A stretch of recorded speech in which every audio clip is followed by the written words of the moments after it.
know that Mary and Dr. McCormick got married yesterday. Yeah, they're honeymooning in the ICU. Welcome to week 84 of Misha and Dianne Watch Santa Barbara. Hello. This week's Doctor Who shard is the first Doctor Who merchandise I ever bought. We watched And I Dream of Jeannie the other day, and Jack Carter was on. He was doing a British accent, so I didn't recognize him because I wasn't wearing my glasses. And then the day before, we watched Policewoman, and Ginger Jones was on, Paula Kelly. And she was on as the same character as last time. And I looked at IMDb, and she appears in 3 episodes as that character. That's it, I think, for sightings. We still haven't seen Ambulance. This episode is number 405 of Santa Barbara, aired Monday, March 3rd. So we're into March, but I think maybe it still sweeps. 1986. When no one is looking, a man we've never seen before installs a mysterious device beneath the roulette wheel at Nick's place. And we all know what that means. Later, he is seen controlling the roulette wheel and his accomplices raking in the big bucks. So I think this could be the start of Dylan's downfall if people are actively cheating the casino and maybe taking the big wins away that they were getting in those early days that they were so excited about. And as we'll see when we chat a little bit later about Brick's storyline, Dylan has not actually hired a lot of staff for this casino. And, if you ever watch any documentaries on Las Vegas or any shows like the movie Casino, for example, that are set in Las Vegas, you'll know that in actual fact, casinos actually employ a lot of people, and especially security people. So this is a huge oversight on Dylan's part, I think. Yeah, I don't think we've ever seen a security person. Santana asks Mason to marry her. And at one point during their long conversation about it, she throws in the phrase, in name only. You'd think she would have made it clear in the very opening statement, you're not going to have sex with me, but she actually kind of buries that in amongst a lot of discussion about it, where Mason just, really thinks about it for a long time. He says, you're asking me to be the boy's father, when my father's already his father, and my brother was really his father, and my brother wasn't really my brother. So he says he'll think it over. I actually have to say, Santana, I did not think do a very good job of pitching this to Mason. Because I kept thinking to myself, if I were Mason, what is in it for me? And at one point, she does, ironically, the same thing that Gina often does, which is to say, what about Brandon? Don't you care about Brandon? And for once, I would just like one character to say, no, I actually don't give a shit about Brandon. And in fact, I think Augusta's actually already done that. But I would really like someone to just throw that back at them. Because really, he's really only of paramount importance to them. Augusta calls Mason to say she's back from Haiti with the signed divorce papers. And she makes some comment about the country that's trying to destroy itself. So I don't know how things have been in Haiti over the last 35 years, but I doubt they're much better. She wants those paintings immediately. And even though she calls Mason so early in the morning that he just tries to push her off for another day so he can wake up. But she wants those paintings, so eventually we see them at the Lockridge house. And Lionel signs the documents and watches them take out the paintings. And Augusta gives him his favorite Matisse. And he gives her a thank you kiss, and she runs out crying. So I guess this is it for Augusta and Lionel. I don't know. There's still no other potential love interest for Augusta other than, Cece. I really kind of liked the idea of her and Cece just because I could imagine them battling so much for each other. I think if that ever did come about, it would be a purely transactional relationship to get back at Lionel and Sophia. I think Lionel and Sophia would have to get closer maybe to push them over a bit. Yeah. Cece walks into his study, and who's there but Cruz? And he is really angry that Cruz is just hanging out in his study. This is my office. Anyway, Cruz tells him he knows exactly what he did, and if he ever interferes with his life again, he will profoundly regret it. So we have Cruz threatening Cece. He's actually said to, I think, Pearl earlier, Cece, I'm the only person I know who stood up to Cece. So I wonder what kind of what aspect that would take if Cruz really did get angry enough with Cece to make him try to regret it. Cece gets a call from Eden's doctor, whom we've never seen before, and learns that Eden is pregnant.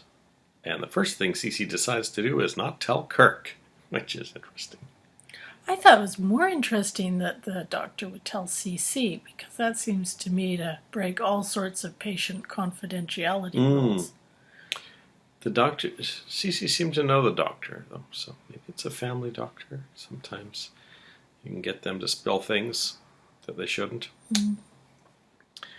Kirk walks in, and Cece asks Kirk why Eden went to Hawaii so suddenly. Vacation? But Kirk reminds him of the monthly Walden Hotels meeting. So I think Cece's a bit worried about another potential for, Eden and Cruz to hook up in a third location. Cece tells Kirk to get on that plan to get Dylan's share of the casino. Cece zips out to the casino, and Dylan immediately assumes he's there to try to get his shares. But Cece says, no, I just wanted to get permission to refuel my helicopter. This was a bit of an odd exchange. I don't know if Cece was planning to go there to talk to Dylan, but just decided to make Dylan feel like he was wrong for whatever reason. Because flying a helicopter out 12 miles off the shore in order to refuel it doesn't make sense. So yeah, it was kind of weird. He then sends his pilot back to get Cruz and bring him to the casino. It's another wasted flight. And Cece wastes no time in telling Cruz that Eden is pregnant. And I think Cruz takes this pretty hard, actually, based on the rest of the episode. Cece says, can I assume by your silence that you're too overjoyed to speak? I was actually trying to think through some of the timelines on this. Just how long has Eden actually been with Kirk in the Santa Barbara timeline?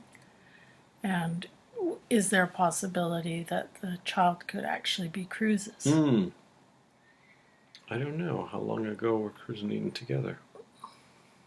It's probably been a while.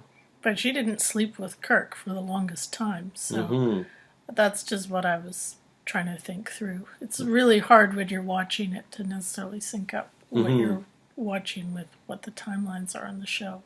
Well, I guess when we see Eden find out, she'll have the appropriate flashbacks. Theoretically, she should be shocked because she's taking birth control pills.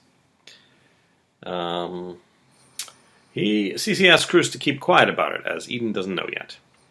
Cece tells Lionel he heard that his divorce went through, and he makes the assumption that Lionel and Sophia can now date publicly. And Lionel once again says, I'm not interested at all in Sophia. We're just friends. Brick is exhausted after a long shift, but Dylan tells him you've got to work the blackjack table. We're short-staffed.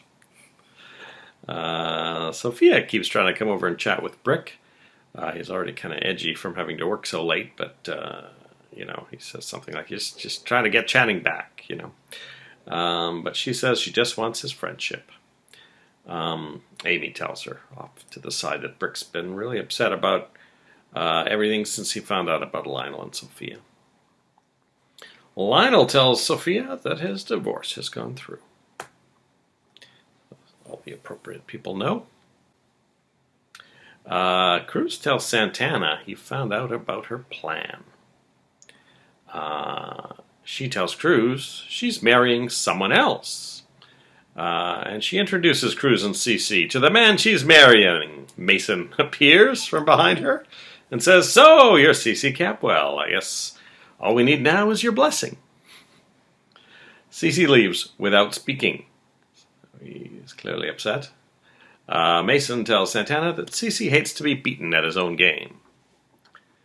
And he does say to Santana, sorry about Cruz.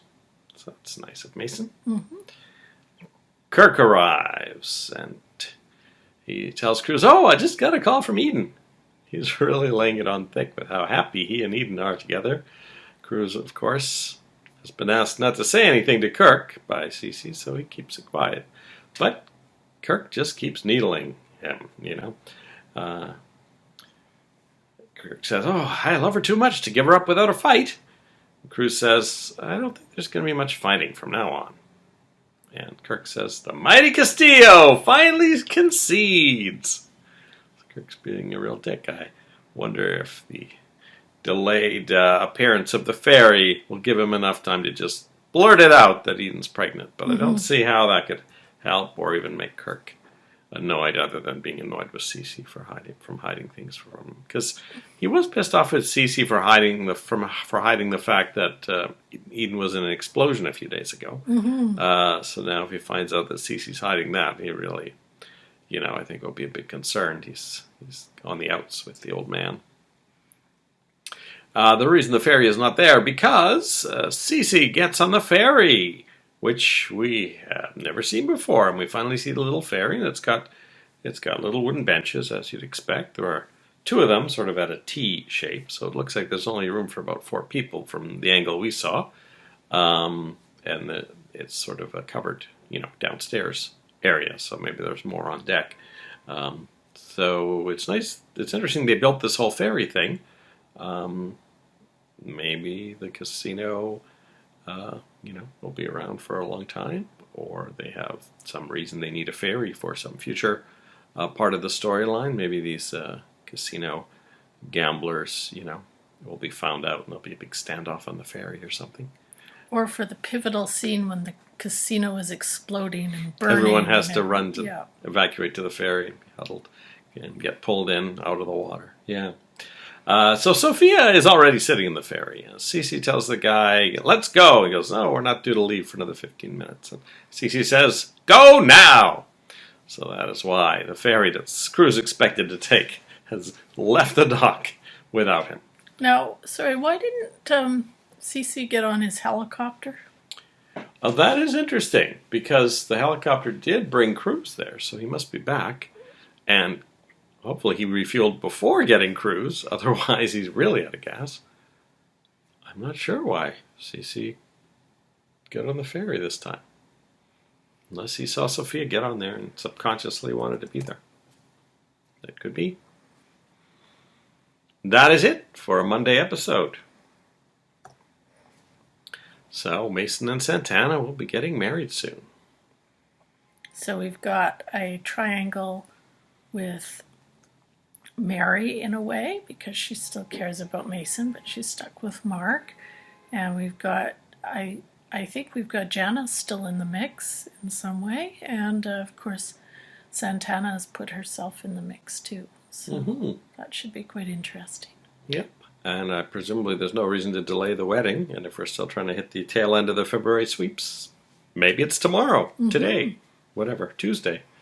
We will see the wedding of Mason Capwell and Santana Andrade.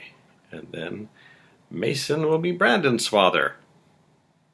Interesting turn of events. And that's another connection with the Capwell fortune for Mason. And Gina, I think, will feel like Mason really betrayed her, I think. All right, we'll be back after we watch episode 406. We'll see you in a couple of seconds. Bye. Bye.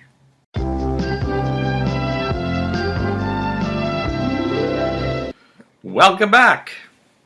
Hello. We finished episode 406 of Santa Barbara, episode 150 of the year, if you start your year on the 30th of July. Originally aired Tuesday, March 4th, 1986. Danny! Yay, Danny Andrade. He seems to have a lot more hair than last time. Danny visits Ted and meets Haley. He hands her the mail and tells her he's Rosa's son. Haley eavesdrops as Danny asks Ted if she's Lakin's replacement, and kind of grins when Danny asks Ted, how does Haley look in a bikini? I think Danny's looking forward to the Santa Barbara Teen Scene Summertime Fun Time for the summer of '86. Well, apparently, one thing we do know is that Danny and Jade are certainly not an item anymore. Doesn't Missing seem to be. Jade, because he talks about how he has just broken up with Colette. Ah, I totally missed that. Must have been typing. Must have been typing Santa Barbara Teen Scene Summertime Fun Time when you overheard that line. And then I think next week we'll be meeting another of our summertime teen gang. Of course, if Eden is to be believed. Haley puts the mail in the study and sees a letter to Ted on top of the pile, and it is return addressed Lake and Lockridge. And she later tells Ted about the letter, and at the end of the episode he is just about to open it.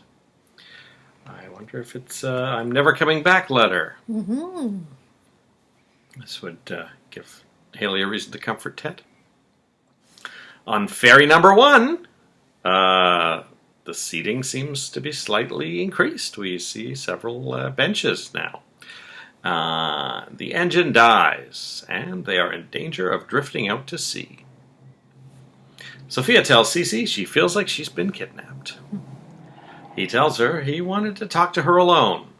He tells her Eden's pregnant. Sophia worries it might be cruises, which surprises Cece.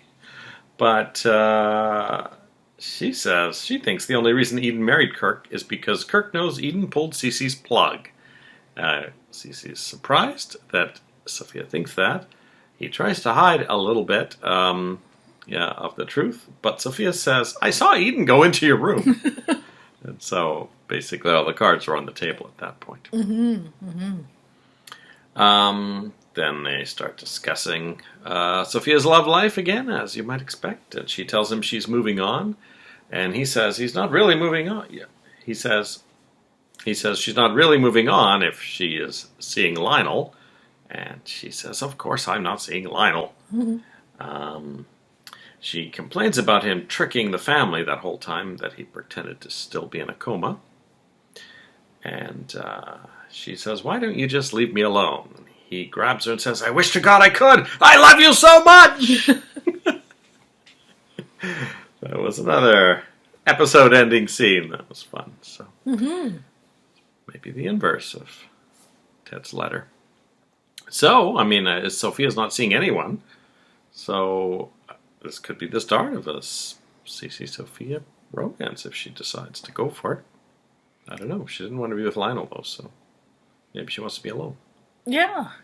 I mean, she was just with some random guy last time we saw her, so it doesn't seem like she has anyone particularly lined up. But then again, I think she really cares for Cece, but she has pointed out that some of his behavior has been pretty terrible. I think she calls it cruel, the fact that he lay there pretending to be in a coma. Mm-hmm. Certainly I don't think she sees Kirk as the ideal husband for Eden. So, whether those, I think those kinds of things would be deal breakers for a lot of people, but maybe she has enough residual feeling for CC that she could try again. I mean, I think she knows his personality from having been married to him, so maybe it doesn't come as a complete surprise. No, I wouldn't think so. Mason puts a ring on Santana's finger. They are at the casino at this point. Santana explains to Cruz that Mason will keep Brandon in the family that he loves. Santana wants a justice of the peace to marry them, but Mason says they should have a big wedding for Brandon's sake so that he feels like it's all, real. Mason has the band announce the wedding, which annoys Santana. She says, I feel uncomfortable, he says, with me. I'm just looking forward to this. Here I am marrying my childhood obsession. And he says, I've got a lot of things to teach Brandon about his heritage. And Santana says that he makes her so angry when he says things like that.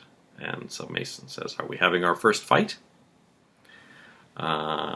Santana zips home and tells Rosa and Danny that she's marrying Mason.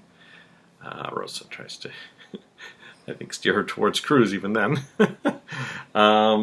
She runs into Cruz at the beach house, and he tries to talk her out of marrying Mason also.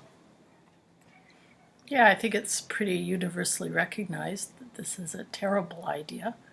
One of the things I actually really appreciated was that Rosa said to Santana, she said, Mason's in love with Mary. And I liked that because it seems like so much of this conversation with Santana's, about what's good for Brandon or what's the most expedient to get around CC. And I feel like Mason is just kind of being used and abused in a way. Used by Santana and abused by a lot of the others saying, oh, he's no good, Mm-hmm. And really, she's come up with all of this. And I can't say it's a great sign that she's already obviously very unhappy with the situation and they're barely engaged. Mm-hmm.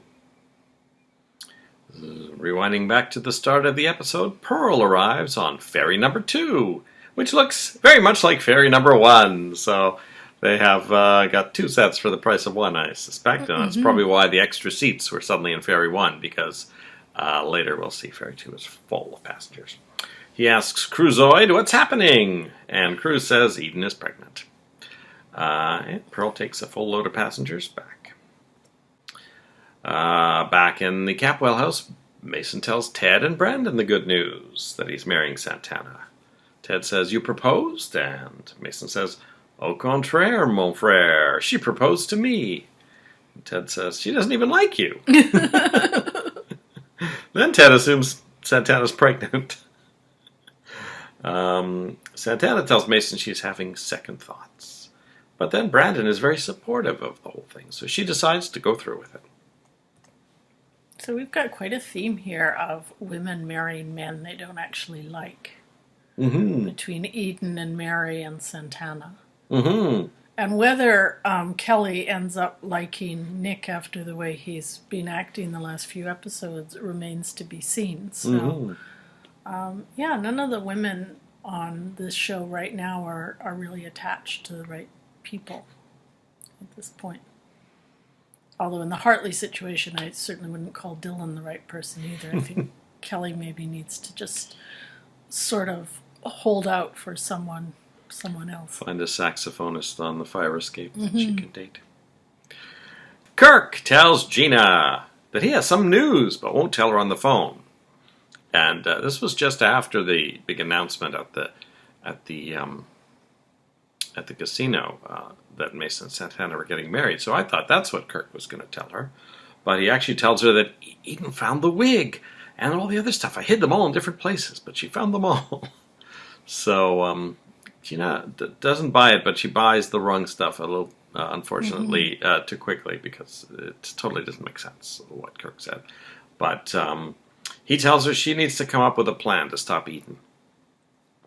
And then, oddly enough, Gina gets to the mansion before Kirk and gets Haley to let her into Eden's room. But Kirk hasn't hidden the stuff yet, so it's kind of dumb of Kirk. So anyway, Kirk has to get Brandon to...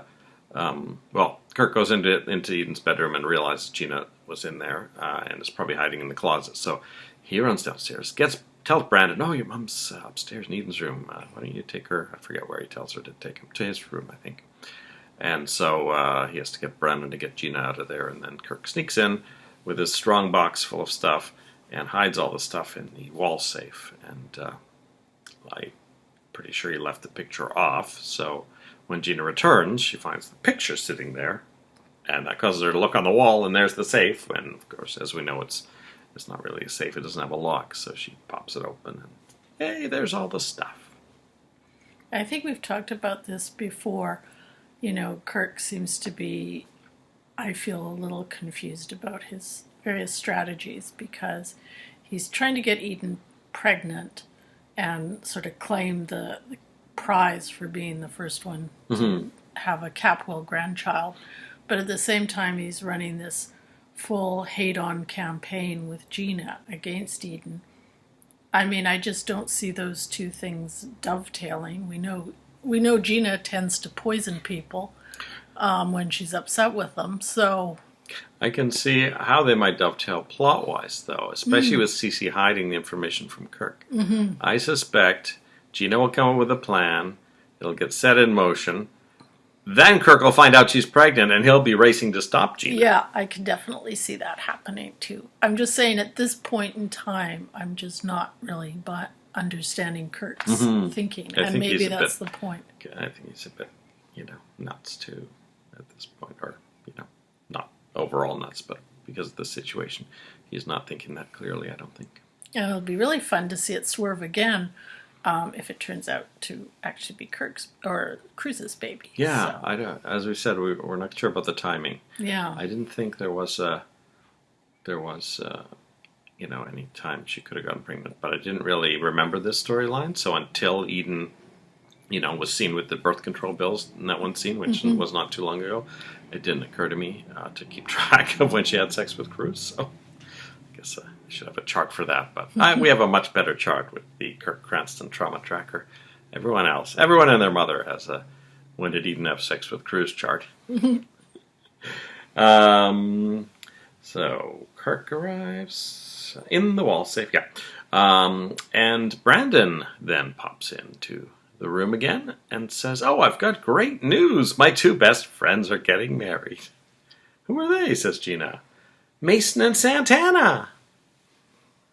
And of course, Gina freaks out. Brandon says, "Hey, this is supposed to be happy news." So now Gina knows she's in trouble with. So I don't know if that will divert her from trying to have revenge against Eden or stop Eden, because she has this evidence, so that at least isn't in Eden's hands. I think it might be more important for Gina to stop the Mason and Santana wedding. I feel like if she was clever, she could poison the punch at the wedding, eliminate all the Capwells before her divorce to CC becomes final. And of course Brandon couldn't drink the punch. And then she'd be clear. And I guess the series would be over. It'd be like that massacre on Dynasty, but with a cast member massacring the rest of the cast. That is it for the episode, but we had credits and we had a couple of tweaks. Once again, the slash is missing from Sophia Capwell Armonti's surname. And we've had a name change. Mary Duval McCormick. And we have a new cast member.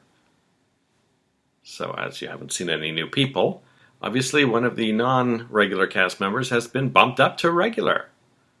It's not Janice, so that leaves Brandon Call, as Brandon Capwell is now on contract. So I expect we'll be seeing Brandon a lot more during this, the battle for control of Brandon. Oh, I just noticed this little one-liner that's stuck in at the top of the credits, which I didn't remember. Cruz books a ticket to Hawaii. Okay, so Cruz is on his way to Hawaii. And we had 3 people in the non-regular credit section. Ferry pilot, Steve Stewart. That's ferry number 1, although Pearl probably should be number 1, because doesn't he run the ferry concession? Danny Andrade as Rupert Ravens as Danny Andrade. And the maitre d' was played by David Urson. Now, we haven't been at the Orient Express, so there must be a maitre d' at Nick's place. Maybe he's the guy who made the announcement. I don't know. It's hard. There's a lot of people running around in tuxedos at that place, so it's hard to tell what their roles are. And Kathy Shower, no credits this week, but maybe she'll luck out and get bumped up to a regular like Brandon. Especially if we've got the makings of another triangle around Mason. Hey, there could be a Cruz and Janice pairing now with that's Santana true. off the market. That's it for episode 406. We'll be back after we watched episode 407. We'll see you then. Bye-bye.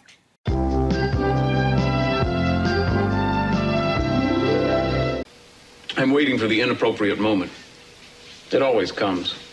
Welcome back. Hello. We finished episode 407 of Santa Barbara, originally aired Wednesday, March 5th, 1986.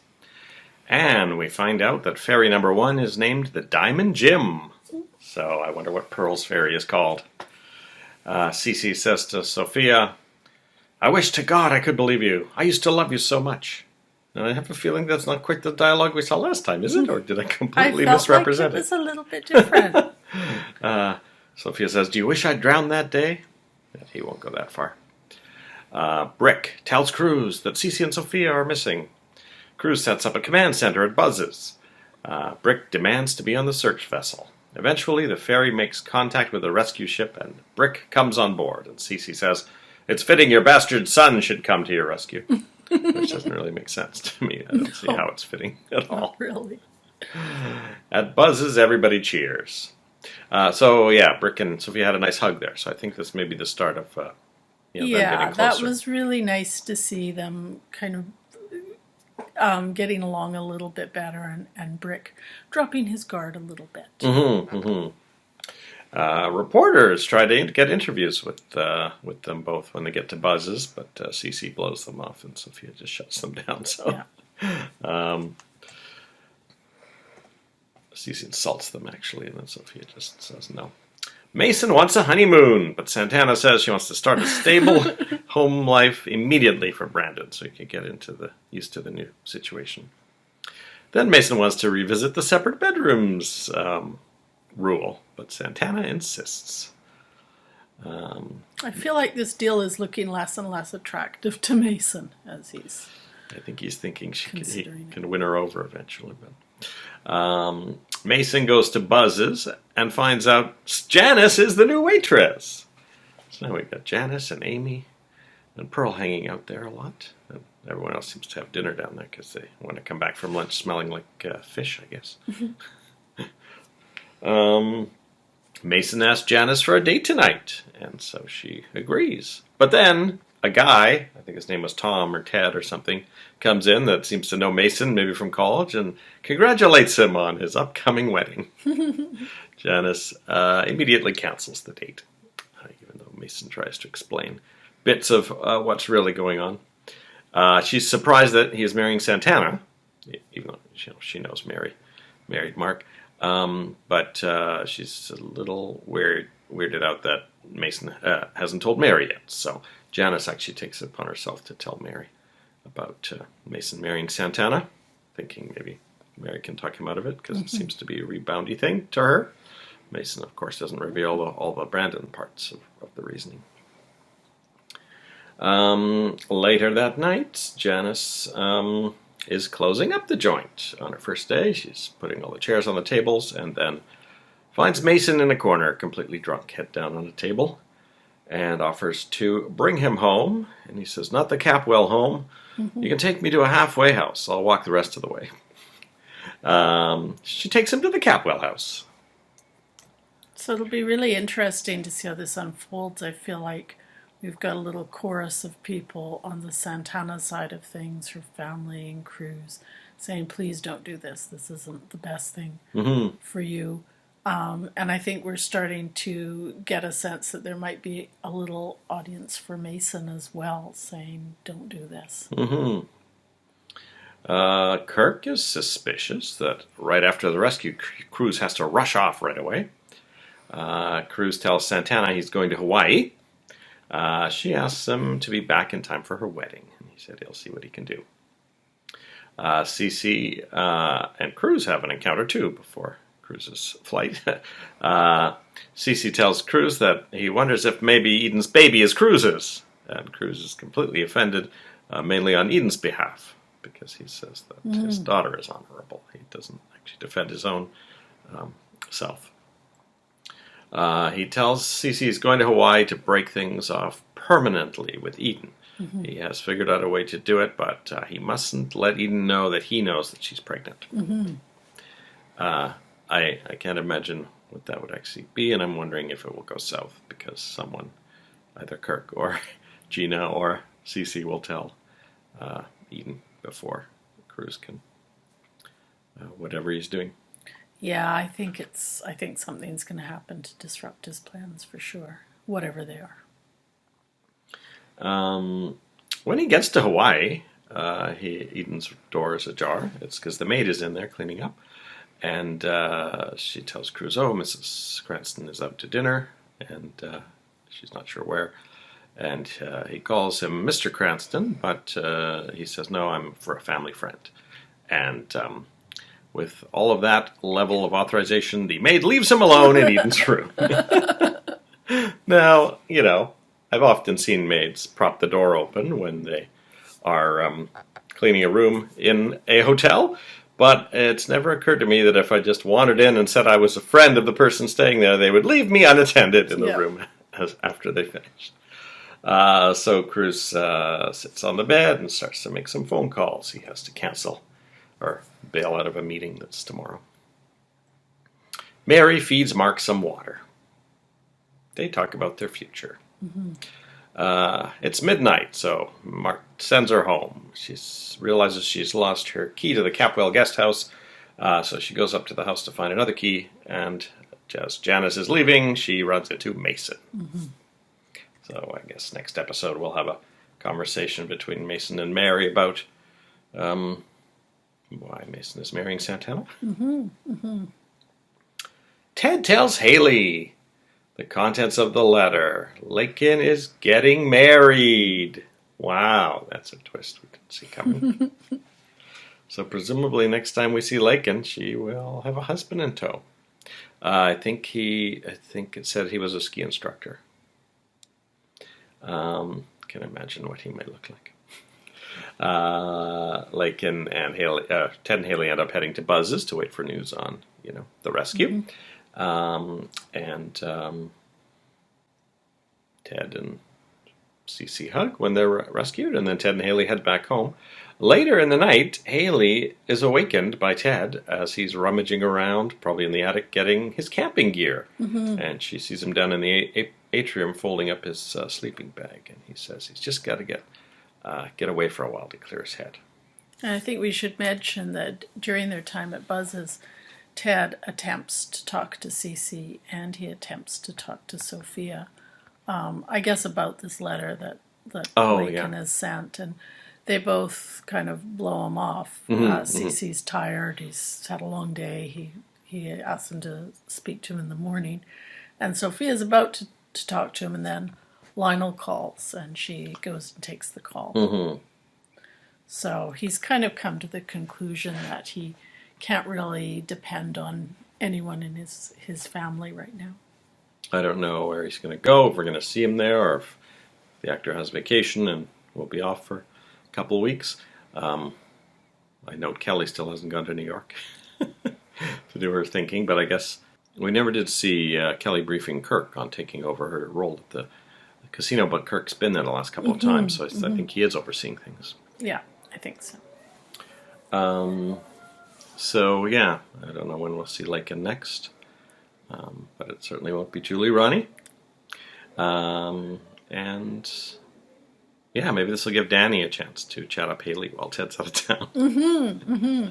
Exactly. Gina tells Kirk that she could kill Eden.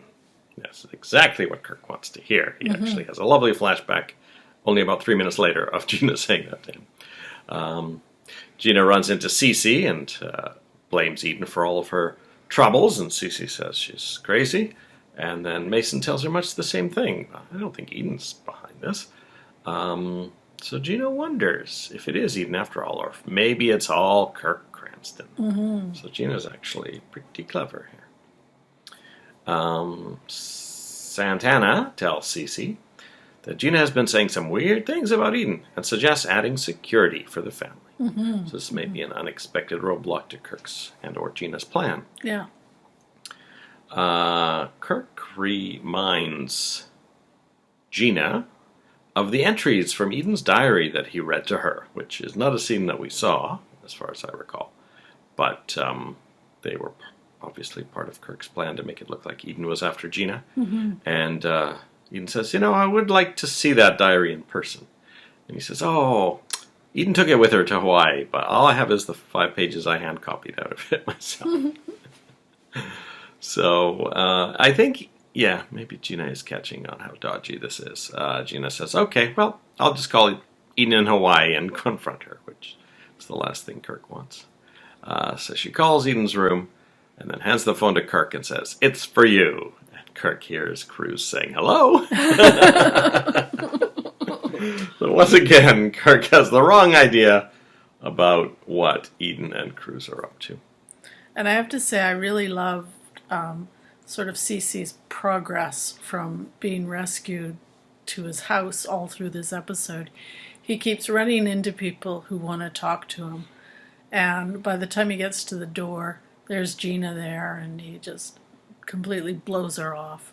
He gets in, and there's Santana there, and you could see he's just fed up with this chain of people trying to talk to him after his terrible day. And you also got to remember he's recovering from having been in a coma, and he's pretending not to be weak, but he's had a long day. Yeah. So he probably is trying to just get to bed, but with still not showing any weakness.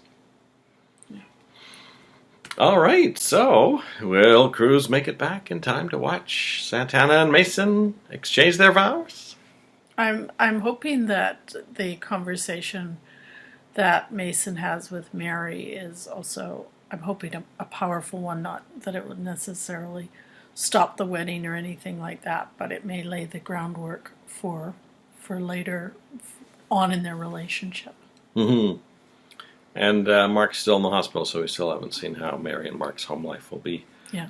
Don't know if they'll be living in the guest house, or maybe Cece will say, "Oh, move him into the guest house," even though, they could theoretically move to Mark's apartment, but Cece might offer, staff services to help Mary with Mark, and so Mark might actually be living in the guest house. So, yeah. Anything else about this episode? Not really. It seems like nobody wants Santana and Mason to get married, including... Except Brandon. Except Brandon. Yeah, I was going to say including, at some level, Santana and Mason. So we'll just have to see if that actually takes place. And if not, I'd be interested to see which one of them pulls the plug. Or if Gina tries to kill Eden at the wedding, and that causes it not to happen. Yeah, it's like a third-party event happening, like the tunnel exploding and stuff that we've had in the past. Yeah. The casino's on fire! And also, I'm wondering if Lakin's getting married, if all the Lockridges will be heading off to a wedding. And I'm not necessarily anticipating we'll see any of that, but I would anticipate we'd hear a bit about it, perhaps. Just from what I can remember, when I think it's Shell Danielson is the next Lakin. I think when she comes back to town, she's already with her new guy. So I don't think, if they leave town, definitely we don't see the wedding. Yeah.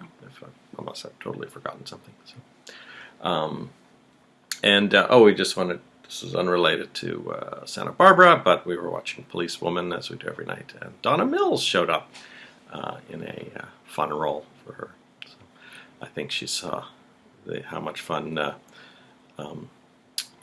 Jessica Walter had in Play Misty for Me, and said, "Write me a character more like that one." Yeah, it was probably, I would think the appearance was maybe a year or two after Play Misty for Me. And it's a very different character. A little more in keeping, perhaps, with her Knots Landing character. And, no other Santa Barbara cast sightings that we know of. So, we'll keep you posted. And with that, we'll wrap it up for episode 407. We'll see you after we've watched 408. Bye. Bye-bye. You can take me to a halfway house and drop me off. I'll walk the rest of the way. Yeah. Welcome back. Hello. We've watched episode 408 of Santa Barbara, originally aired Thursday, March 6th, 1986. As you'll remember, it's just after midnight, and Mary tells Mason she's looking for the spare key. Mason finds it behind a sconce to the left of the door that I don't think we've seen before. Mary asks if he's happy to be marrying Santana, since he's drinking so much, and he says he's happier than he's been for a while. He cuts his hand during that discussion, presumably on a glass, and she takes him to the clinic in the middle of the night to sew him up, and he asks if she loves Mark. And she says, "I loved him when I married him." He says, "That's not what I asked you." The next morning, Cece tells Mary that as a wedding gift, she can stay at the guest house as long as she wants, and even move Mark in there when he's out of the hospital. So I guessed that right. He also tells her why Santana is marrying Mason. And so later, when Mason shows up at the clinic to have his bandage changed, she accuses him of marrying Santana just to hurt Cece. Santana, meanwhile, dreams about her wedding to Mason, and in the dream he is dressed as a jester, and all of the guests laugh. So she's somewhat horrified by that potential. Cece tells Santana to take Brandon to her apartment and wait for Gina. Santana seems a little concerned about this. After finding Cruz in Eden's room in Hawaii, Gina tells Kirk she understands him a lot better now. All that craziness that's been building up inside you. So I guess someone has noticed it. Gina decides to tell Brandon the truth in order to foil Cece's plans to give Brandon to Santana. Cece calls and tells her he wants her to go to Santana's and tell Brandon he should live with Mason and Santana. Gina says she'll never agree to that. He says, oh, stop by the mansion. I think you'll change your mind. He says, I've been too harsh with you. I shouldn't be threatening you with prison. In fact, I'll give you $30,000. And she slams the door in his face. Goes running to Santana's.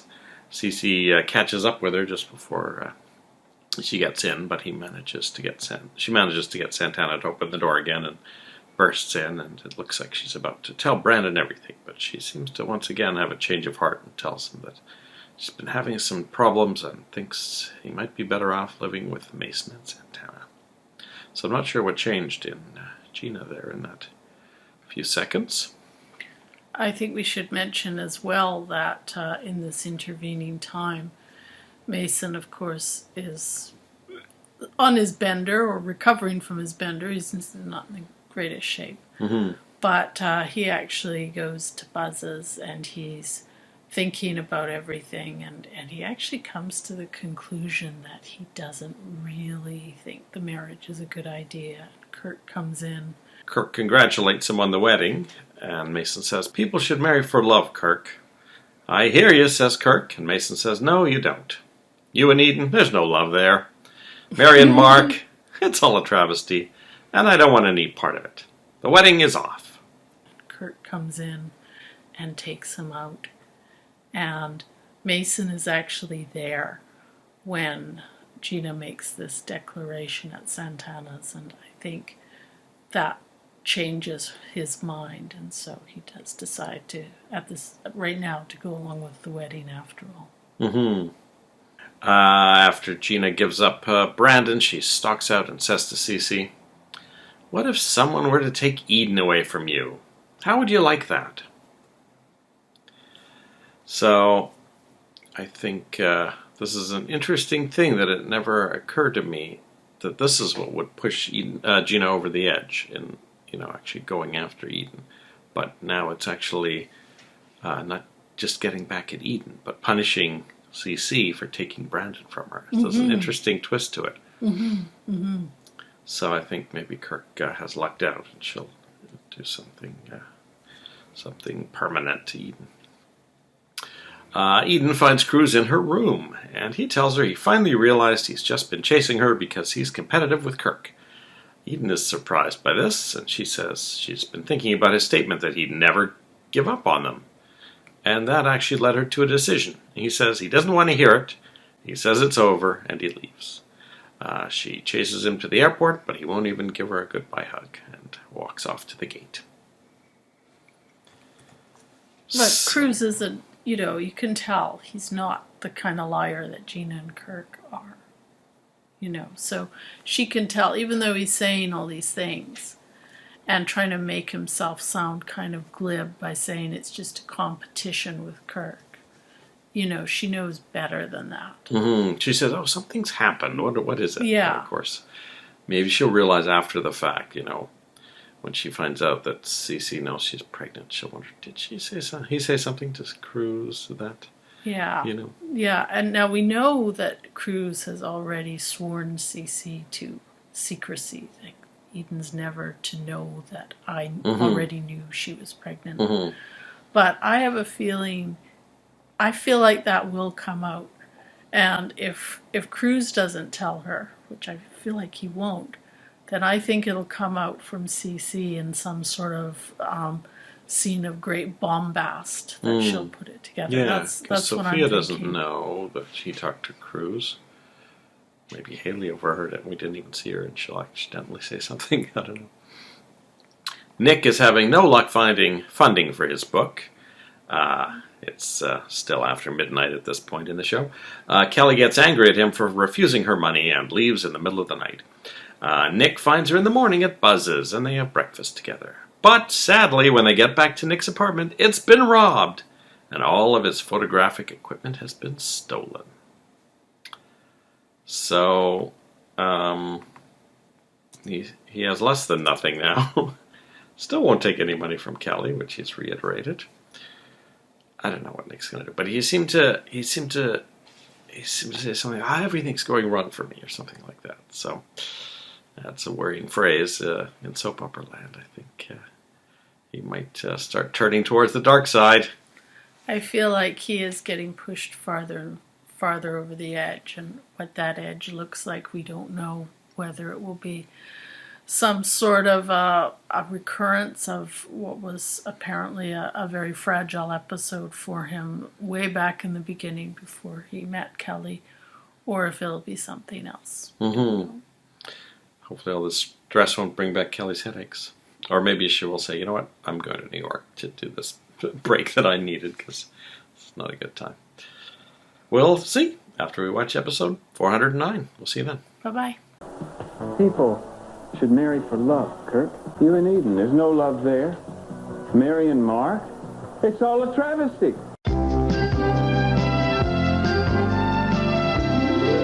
Besides, I think I'm entitled to a little pomp under the circumstances. Welcome back. Hello. We finished episode 409 of Santa Barbara, which originally aired Friday, March 7th, 1986. Haley, in a very 80s shirt and shorts, goes for a jog and finds that Ted has slept on the beach. She said, it must get to 40 degrees here overnight. But he says it helps him to think to be out there.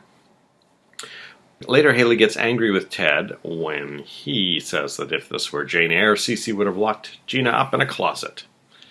Of course, she can't say why she is so upset about Ted's comments about Gina. He eventually decides it's because she recently lost her parents, and because she says she doesn't like the idea of someone making fun of a mother and son being separated. He asks her to just treat him like another person, not a Capwell in charge.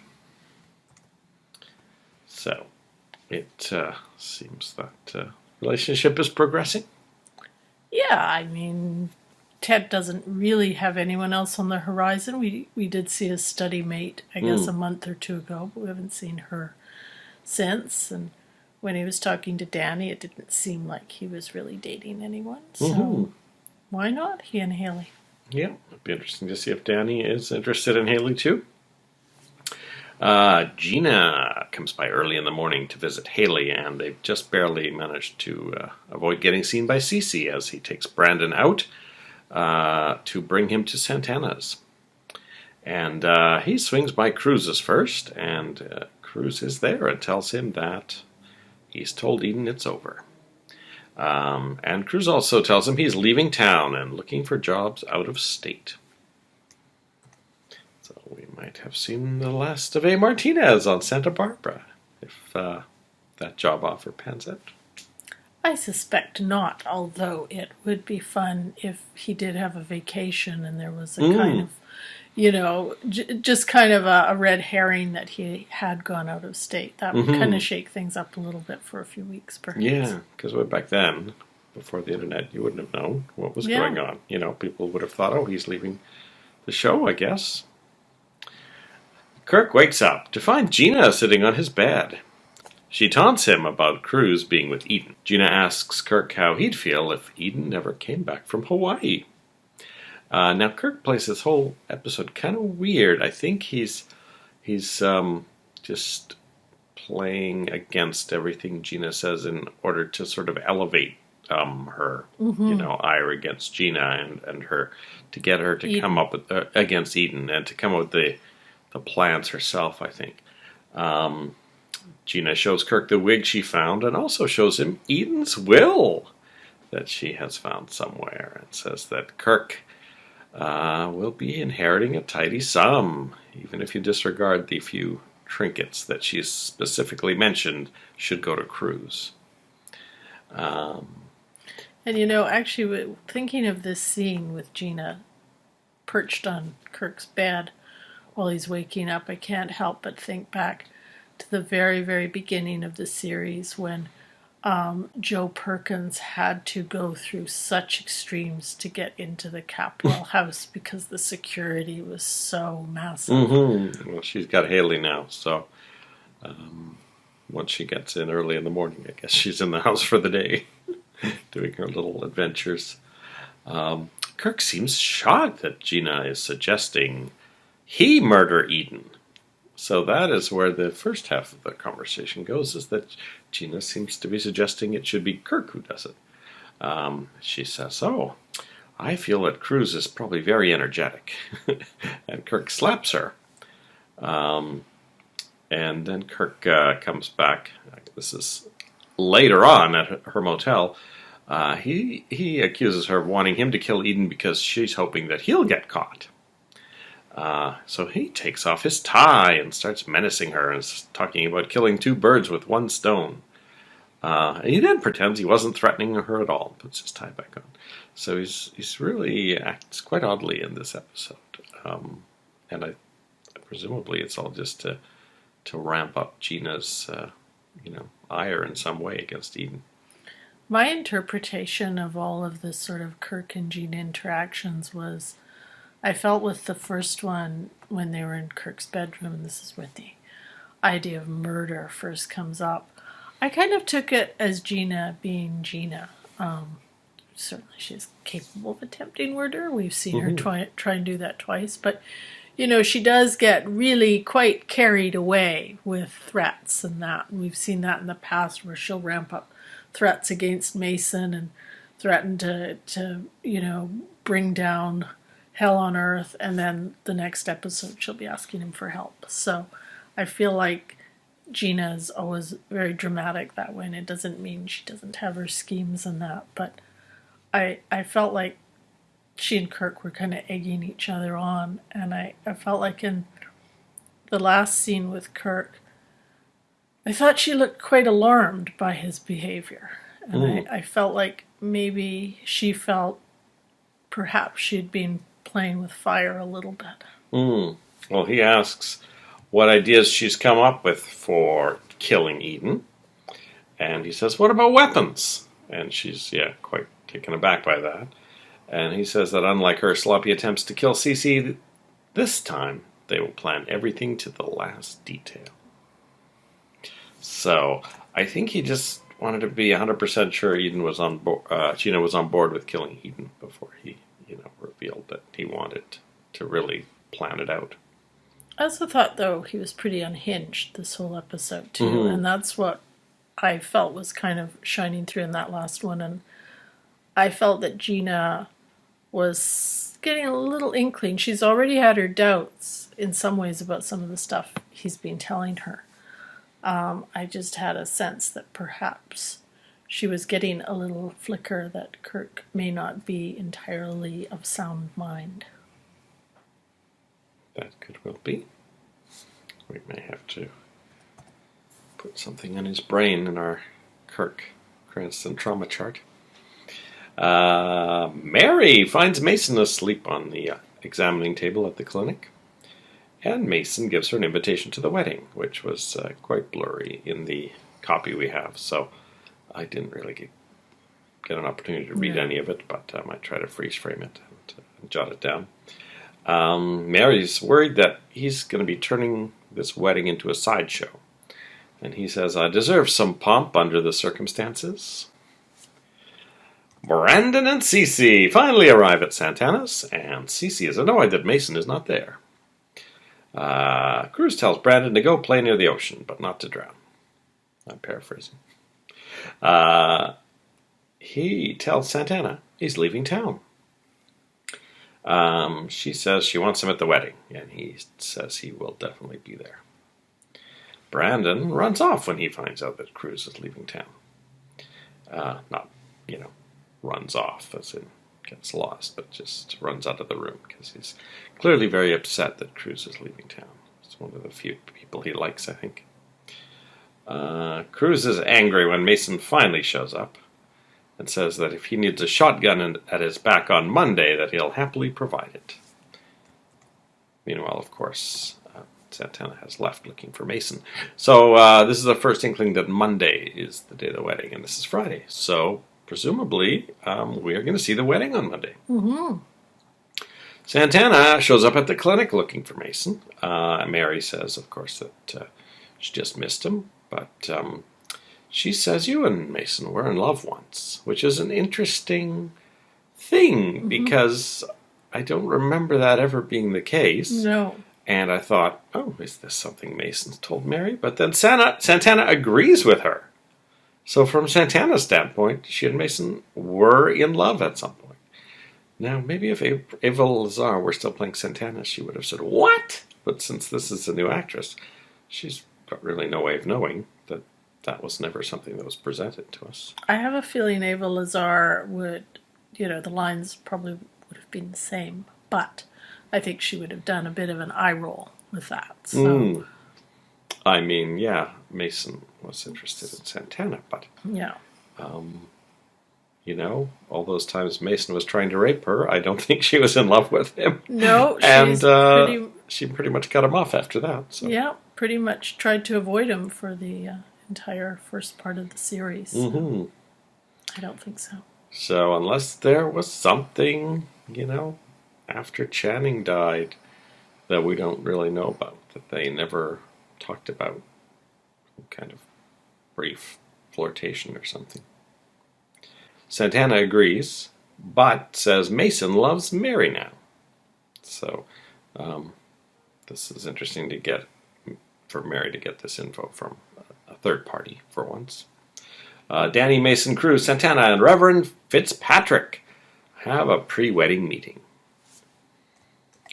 And that's at the end of the episode. He's still there because Mason takes him off to the side to have a question about something. So this is maybe kind of a rehearsal, but also, if you're getting married in the church, you should have wedding counseling. Normally it's more than, half an hour in someone's living room, but presumably, if it's Reverend Fitzpatrick and not Father Fitzpatrick, I don't know if it's a Catholic ceremony. You'd think Santana would insist on that, but... Yeah, and I think there does have to be, as you say, counseling, especially if the marriage is between a Catholic and a non-Catholic. Maybe Reverend Fitzpatrick is a Capwell person and a Capwell family friend or whatever. Interestingly, Reverend Fitzpatrick does not appear in the credits today, even though we do get a full cast credits. So that's kind of odd. Maybe he didn't have enough lines to make it. I think you have to have 3 lines to get a credit. Dylan shows Cece the February numbers, and he is pretty happy. So that's good. And he says this would be a very profitable time for Dylan to sell him those shares. Dylan says he likes it where he is, in between Cece and Lionel. When Kirk arrives, Cece tells him that he's doing a really bad job at getting Dylan's shares. And then he says something interesting. He says, Kirk better think of something fast, because they're running out of time. Now, what could that possibly refer to? I have no idea. All I could think was that maybe there was some bank financing that went along with it, and maybe the loan is coming due or something like that. I mean, if they want to get the shares from Dylan, knowing Cece, it's because they'll be even more profitable in the near future. But, I mean, just because they did well the first month, everyone, did caution that these things sort of tail off after a month or two, after the novelty wears off. So I'm not sure why Cece thinks that the place might get a boost, unless he's got some sort of expansion plan or something in mind that will, that will make it even more profitable. But they've already got a restaurant there, and I don't know, a at a little casino. shuttle service. Mm-hmm. But certainly Brick was concerned about, I guess, a month ago, about the continued viability of the casino. And he actually said, look, it's common for these things to go gangbusters the first couple of months, but Yeah. it's the long term you've got to worry about. But CC thinks at least in the medium term, CC thinks, it's better if he owns those shares. So maybe he thinks it'll go up and then he'll sell and then it'll crash. Maybe he's going to try and inflate the numbers, sell all the shares to Lionel, and then watch it tank. Maybe that's his plan.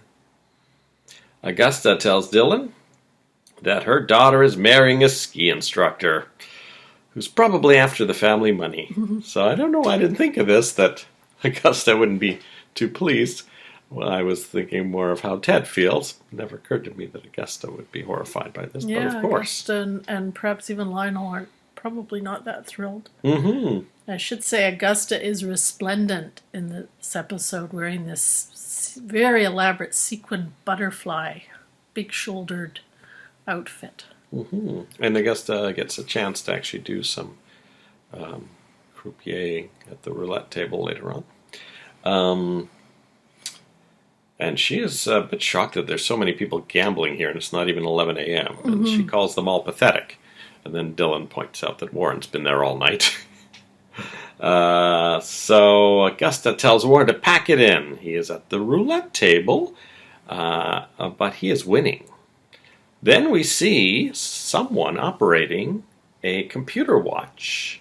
So I think it's a man. I think I have a watch exactly like that. But anyway, that watch is controlling the device that has been attached to the roulette wheel. And next thing you know, Warren loses. Which is interesting, because I was starting to think, I wonder if Warren hired those guys to plant that thing so he could win. But it's not Warren.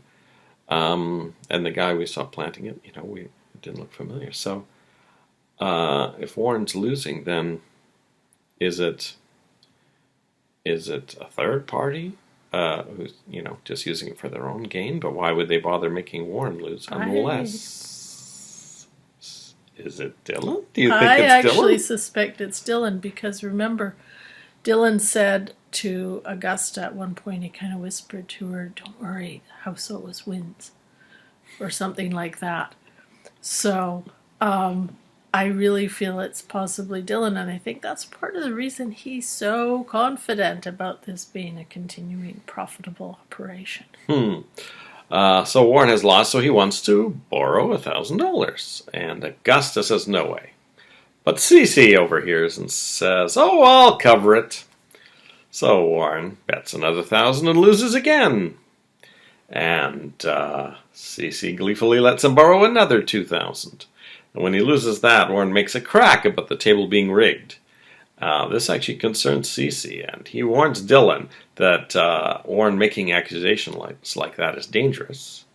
And then, I don't know if Cece gets this little bug in his head that maybe Dylan would be the kind of guy to rig the games, but he tells Dylan if there's any cheating going on, he will shut the casino down immediately, and his shares will be worth nothing.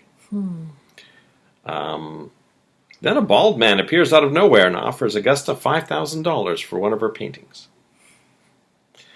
I think that guy's probably just working for Lionel, and he's decided the best way to get these fake paintings out of circulation is to have various random people buy them off. But yeah, that'll be interesting to. I think he may be right that it's Dylan who's rigging the tables. Hey, maybe that little device will short circuit and start the fire that we've all been anticipating. And actually, I just wanted to circle back to the whole thing with Mason and Cruz, because that was actually a bit of a longer scene between them. Basically, they've been trying to find Mason all morning, who's passed out on Mary's table. And of course, when he finally shows up and he ends up at Cruz's, they have this big kind of confrontation. And as you say, Cruz basically tells him that he's going to be at the wedding no matter what, and he's going to show up. But he also really emphasizes the importance of Mason not letting down Brandon because he really needs someone in his life. I thought that Mason, though, actually, as he always does, gives as good as he takes. And he basically says to Cruz, I wouldn't be marrying her if you had gotten over Eden and stepped up and done this yourself. And I thought that was really a good way to call Cruz on it, because Cruz can get very, very self-righteous. And in this case, I think he was the natural one to marry Santana if it had to be done. And I think everyone feels that. And I actually don't think it was unavoidable for him to do that. He hopped on a plane and went all the way to Hawaii just to tell Eden it was over. I think he could have worked his way around Santana's objections and being in that spot that Mason will be occupying on Monday. So I think Mason did well to call him on that. I'm also going to be really interested on Monday, when they always come to that part of the marriage ceremony, which they don't really do much in real life, but where they say, if anyone has any objections, I want to see how many people potentially might stand up. Because nobody, including Santana and Mason, really think this marriage is a good idea. This whole ceremony is really for Brandon's sake. So yeah. Now, knowing how things go, it might actually be Gina who comes in and wrecks the ceremony, but, Yeah, the way she walked in and wrecked that card game a few weeks ago. Well, maybe that'll be the last line on Monday, will be if there's any, one who can show just cause or whatever. That'll be Monday's cliffhanger, and then Tuesday we'll find out if anyone does. Yeah. And that is it for 409, so we'll be at 410 next. And we had some credits, and it was the same. The main people were the same. And then in the second section, we have Gallery Man, Ben Hammer. So presumably that's the gentleman who offered Augusta the money. He's billed as Gallery Man, so he'll probably introduce himself as the owner of a gallery. And he may say, in fact, I'll buy all those paintings off you for 50% more than they're worth. And Danny Andrade, Rupert Ravens. So nice to see Danny 2 days in a row. Hope he'll stick around for a while as the summertime storylines happen. And we're expecting Fiona and Courtney, the Capwell cousins, next week. So will they show up in time for the wedding? I don't know. We'll see after we watch episode 410. We will see you in week 85. See you in 2 weeks. Bye. Bye-bye. You need a police escort, a shotgun at your back, whatever. I'll provide them happily.